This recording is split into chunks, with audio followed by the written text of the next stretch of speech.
bagong ulat at malaking sorpresa to para sa mga Warriors fans. Lumalabas na hindi pa rin tapos ang kwento nina Kevin Durant at Stephen Curry.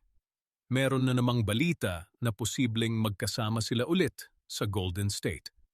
Sa unang tingin, parang isa lang to sa mga random na rumor na lumalabas tuwing tahimik ang off-season. Pero kapag pinag-aralan mo, makikita mong hindi biro ang implikasyon nito sa hinaharap ng Warriors. Pwede nitong baguhin ang buong direksyon ng franchise bago pa man magtapos ang career ni Curry. May malaking problema rin dito at yun ang pag-uusapan natin ngayon. Gusto ba talaga ito ni Durant o puro ito interes lang mula sa Warriors? Tatalakayin natin ang bagong ulat, ang sitwasyon sa Houston, ang extension talks ni Curry at kung ano talaga ang posibilidad na mangyari ito. Sabihin ko lang, sobrang exciting pakinggan to, pero kailangan din nating maging realistic. Bago tayo pumunta sa malalim na analysis, alalahanin natin kung nasaan tayo ngayon. Si Durant, matapos ang 3 season na paghahanap ng bagong identity malayo sa Bay Area, ay nasa Houston Rockets na ngayon. Si Curry naman, buong career niyang nasa Golden State, papasok na sa ika-18 season niya sa edad na 38.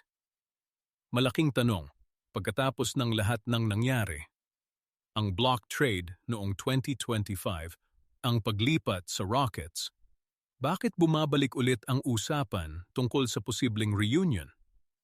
Kung feel mo excited ka na, sandali lang. Meron talagang dahilan kung bakit lumalabas to ngayon at hindi ito basta-basta chismis lang. Bago natin buksan ang bagong ulat tungkol sa interes ng Warriors kay Durant, mabilis lang tayong mag-shoutout sa sponsor ng video na to. Sponsor name.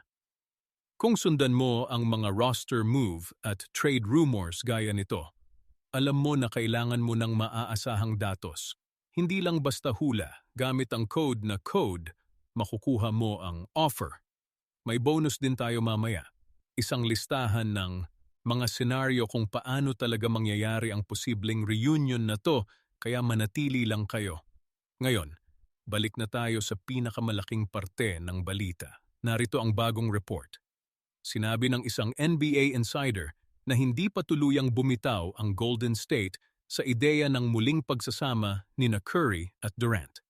Ayon dito, kung sakaling hindi na maging komportable si Durant sa Houston at magpa siyang hindi na doon tapusin ang career niya, interesado ang Warriors sa isang reunion. Pero mabilis din dinagdag ng parehong ulat na malaking tanong kung ito ba mismo ang gustong mangyari ni Durant. Walang sagot dito sa ngayon. Simulan natin dito. Ang pinaka-core ng balita, hindi pa tuluyang tinapos ng Golden State front office ang usapan tungkol kay Durant. Ang ebidensya nito ay direktang nagmula sa isang insider na sumusubaybay sa mga trade rumors sa liga at hindi lang basta social media chismis. Mahalaga ito dahil kung totoo, ibig sabihin, kahit matapos ang lahat ng pagbabago sa roster ng Warriors, extension, Nina Draymond Green, pag-alis ng ibang veterans, hindi pa rin nagbabago ang core plano ng franchise. Hanapin ang paraan para maibalik si Durant sa tabi ni Curry bago pa maubos ang panahon. Pero heto ang malaking limitasyon. Mismong si Durant ang humarang sa naunang trade papuntang Golden State noong 2025. Hindi lang bigla ang pagbabago ng isip yon, desisyon yon na ginawa niya kasama ang kanyang business partner.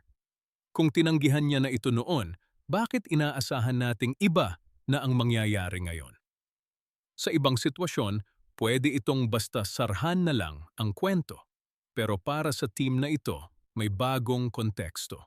Kasalukuyang hindi tinuturing na tunay na contender ang Houston ngayong season at kilala nating lahat na hanggat hindi nanalo ng championship si Durant, hindi siya titigil sa paghahanap ng mas malaking pagkakataon. Kaya ang aking take, totoo ang panganib na tumanggi ulit siya, pero mas malaki na ang posibilidad ngayon kumpara noon. Ngayon, i-shift natin ang tingin sa sitwasyon ni Curry mismo. Dahil dito, nakasalalay ang tunay na deadline ng buong istorya. Malapit na siyang maging eligible para sa bagong extension. 2 taon, aabot sa halagang mahigit $130 milyong. Ibig sabihin nito, malaki ang posibilidad na manatili siya sa Golden State ng mahabang panahon pa. Pero tanong, manatili siya bilang lone superstar o may kasama pa siyang bagong katulong tulad ni Durant? Dito pumapasok ang tunay na tensyon. Cap-constrained ang Warriors ngayon. Halos walang espasyo para sa malaking karagdagan.